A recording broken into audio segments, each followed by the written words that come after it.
UP के कानपुर में बिकरू कांड के बाद बर्रा में लैब टेक्नीशियन संजीत यादव हत्याकांड से उत्तर प्रदेश की सियासत गर्मा गई है। इस घटना के बाद प्रियंका गांधी ने शुक्रवार को ट्वीट करते हुए कहा कि उत्तर प्रदेश में कानून व्यवस्था दम तोड़ चुकी है। आम लोगों की जान लेकर अब इसकी मुनादी की जा रही है। घर हो, सड़क हो, ऑफिस हो, कोई भी खुद को सुरक्षित महसूस नहीं करता। विक्रम जोशी के बाद अब कानपुर में अपहृत संजीत यादव की हत्या।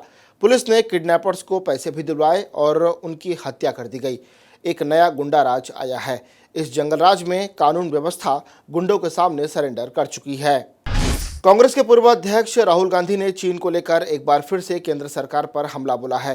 राहुल गांधी ने ट्वीट के जरिए कहा कि मैंने उन्हें कोविड-19 और अर्थव्यवस्था पर चेतावनी दी थी, जिसे उन्होंने बकवास बता दिया, लेकिन फिर वही मुसीबत आई। मैं उन्हें चीन पर भी चेतावनी दे रहा हूं, वो फिर इसे बकवास बता रहे हैं।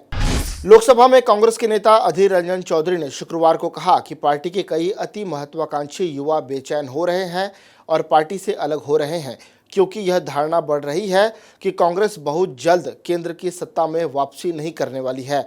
साथ ही उन्होंने यह भी कहा कि कुछ युवा नेताओं के अलग होने से पार्टी पर अस्थायी तौर पर कुछ विपरीत प्रभाव पड़ सकता है, लेकिन वैचारिक प्रतिबद्धता की कमी वाले नेताओं की आकांक्षाओं की संतुष्टि के लिए अनुशासन एवं विचारधारा से समझौता नहीं किया जा सकता। अमेरिका में राष्ट्रपति का चुनाव नजदीक आने के साथ अमेरिका और चीन के बीच विवाद बढ़ेगा, जिससे वैश्विक व्यापार की स्थिति बिगड़ेगी। भारतीय रिजर्व बैंक के पूर्व गवर्नर रघुराम राजन ने कहा कि यह स्थिति भारत और ब्राजील जैसे उभरते बाजारों की दृष्टि से अत्यंत महत्वपूर्ण है। राजन ने कहा कि कोविड-19 के बीच पुनः खुलने जा रही भारत और ब्राजील जैसी अर्थव्यवस्थाओं के लिए यह स्थिति काफ़ी महत्वपूर्ण है। उन्होंने चेताया कि अर्थव्यवस्था में कई ऐसी कंपनियां हो सकती हैं जो खस्ताहाल होंगी, और उन्होंने यह भी कहा कि महामारी के बाद पुनरुद्धार की प्रक्रिया के साथ साथ हमें चीज़ों को दुरुस्त करने की भी जरूरत होगी। राजस्थान में सियासी संग्राम जारी है। सूबे के मुख्यमंत्री अशोक गहलोत ने आज राज्यपाल कलराज मिश्र से मुलाकात की। उन्होंने राज्यपाल से शॉर्ट नोटिस पर विधानसभा सत्र बुलाने की मांग की, जिसे राज्यपाल ने ठुकरा दिया। शुक्रवार शाम मीडिया से बातचीत के दौरान अशोक गहलोत ने कहा कि यहाँ उल्टी गंगा बह रही है। हम कह रहे हैं हाउस बुलाएंगे, चर्चा करेंगे, कोरोना पर चर्चा करेंगे। हमने रिक्वेस्ट किया है, मुझे संकोच नहीं है कि बिना ऊपर के दबाव से ये नहीं हो सकता।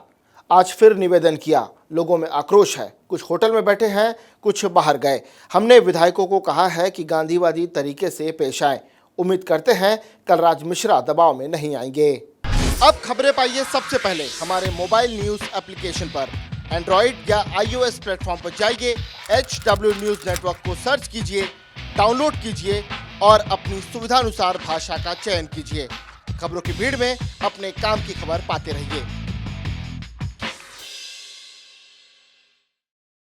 अगर आपको हमारा यह वीडियो पसंद आए तो शेयर कीजिए। अगर यह वीडियो आप फेसबुक पर देख रहे हैं तो आप हमें लाइक कर सकते हैं, ट्विटर पर हमें फॉलो कर सकते हैं और यूट्यूब पर हमें सब्सक्राइब कीजिए।